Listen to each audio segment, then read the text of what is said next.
right, we're going to move on from the lunches and the Aotearoa to a spat that's developed, but also a policy area that is important to many of you, including myself, and that is the state of our health system, which if we believed the opposition and unions, is almost on the brink of collapse, and it's a terrible place to work, and it's been grossly underfunded by the government, which is taking the money and not spending it on school lunches.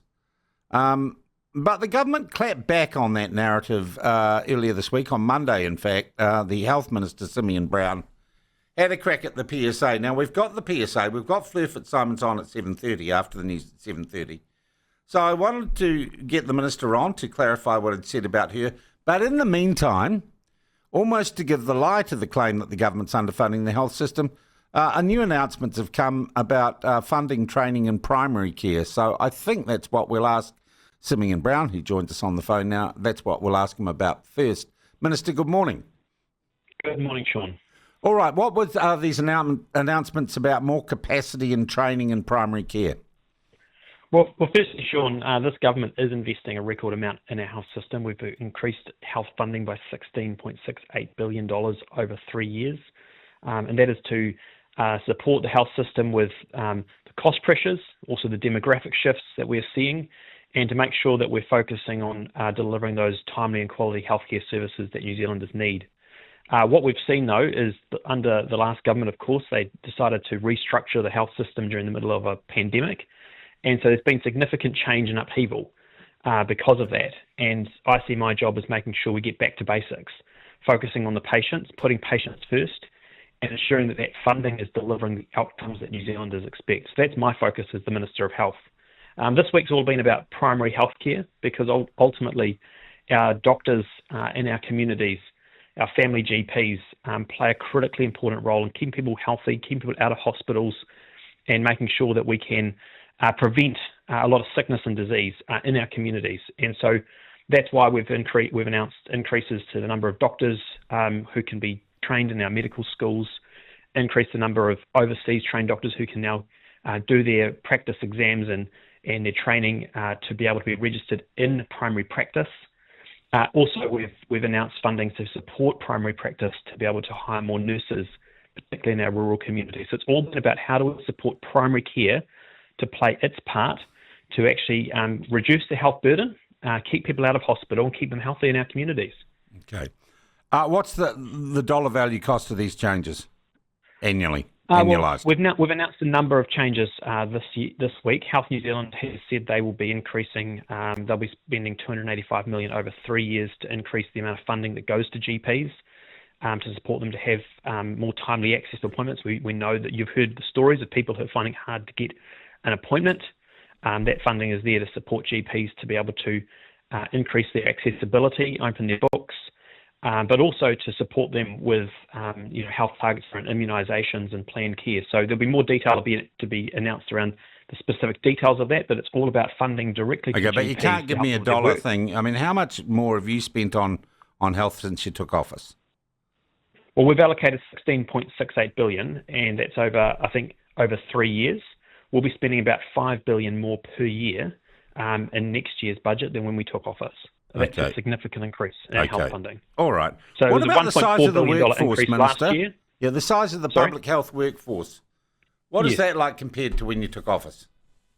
Well, there's two key facts here. One is in relation to when Health New Zealand was created, so it's increased its number of frontline healthcare workforce by over 6,000, and there's around 2,000 more nurses since we came to office.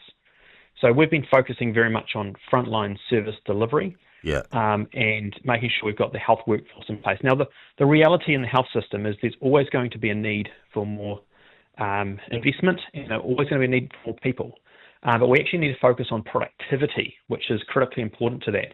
And I just point out in terms of the nurses, and we made this point on Monday, nurses are now being paid on average $125,000 per year. That's the same as in New South Wales, which is a state of Australia which is 30% more wealthy than us.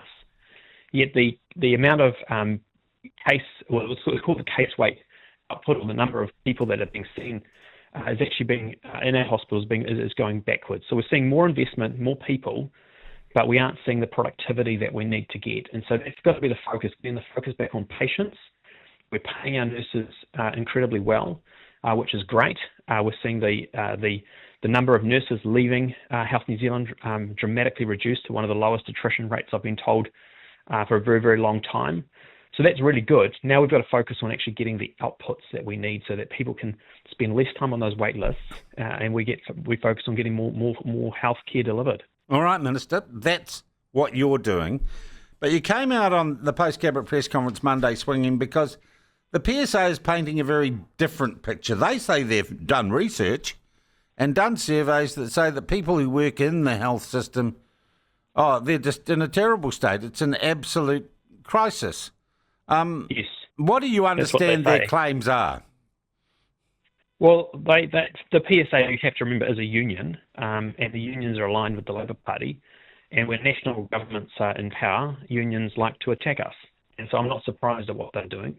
They sent out a survey to their members. I think they had around 1,000 responses, which was, from how many members? Well, there's 90,000 people working at Health New Zealand, and the majority of them are members of unions. Of unions, but not necessarily the PSA. Of unions, a variety of unions. Yeah. But the reality here is they got a small response rate, and of course their members who have been being sent almost weekly emails attacking the government replied saying they're not happy. Well, the challenge here is the PSA union, you have to remember, is representing the back office and the bureaucracy. They're not representing the nurses and the doctors. They're representing the bureaucracy. And so we are making changes to ensure that we are finding efficiencies in the back office because Health New Zealand, do you think the survey, 1,000 come back, they say 85% of people feeling stressed or whatever.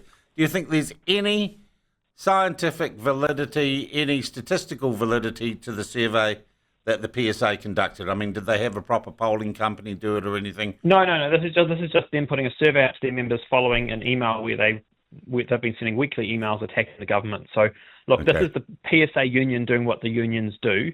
And as I said on Monday, it's led by a failed Labour Party candidate who couldn't win her safe Labour Party seat. She lost it to the Green Party. So she's probably just looking for a higher list ranking. That's why she's spending her entire time trying to attack the national government rather than actually focus the health system back on patients and delivering the outputs and what's required in our health system. That's my focus. Yeah. Her focus is probably a list ranking for the Labour Party at the next election because she failed to actually get to win her seat. All right. Now, you've just described to us why one could drive a logical truck through the survey. Yet the news media or mainstream news media are happy to run it. Look, I mean, that's just what they've been doing. They've been running a series of articles attacking the government without actually looking at the facts, which is increased investment, more people working on the front line, and ultimately those are the facts that this government has put in place.